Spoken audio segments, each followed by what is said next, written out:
अब तुम लोग गलती से अगर नए हो तो सब्सक्राइब करो, वो जो लाल वाला बटन है उस पर अपने जीजा जी फेंक के मारो या फूफा जी, मुझे नहीं पता बस। छोटा सा हमारी लेक्चर में आप कैसे दे रहे हैं लेक्चर। अस्सलाम वालेकुम। अच्छा बच्चों, आज अपना पढ़ा ट्रायंगल। ट्रायंगल तीन किस्म की होती है। अगर ट्रायंगल को क्या कहते हैं? राइट एंगल भी कहते हैं। ठीक है, राइट एंगल के बाद इसकी दूसरी इकसाम है आइसोससेलेस। तीसरी इकसाम है इसकी इक्विलेटरल।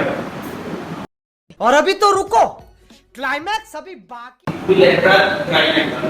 ठीक है, सबसे पहले है ये राइट एंगल। राइट एंगल उसे कहते हैं इसमें 90 का ज़ाविया।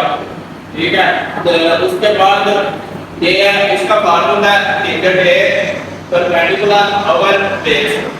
ठीक है, तो उसका ये आइसोससेलेस। आइसोससेलेस उसे कहते हैं जिसकी दो साइड बराबर हो और तीसरी साइड एंगल की मुख्तलिफ हो। इसे क्या कहते हैं? आइसोससेलेस एंगल कहते हैं। तीसरी वो है इक्विलेटर, मतलब जिसकी तीनों साइड बराबर हो और उसका ज़ाविया 60 डिग्री का हो, उसे हमें इक्विलेटर ट्रायंगल कहते हैं। ठीक है, इक्विलेटर ट्रायंगल।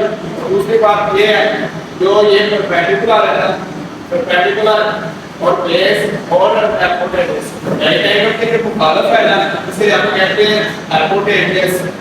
ठीक है, और जो बेस के मुखालिफ है, जो इसके मुखालिफ है, उसे हम कहते हैं परपेंडिकुलर।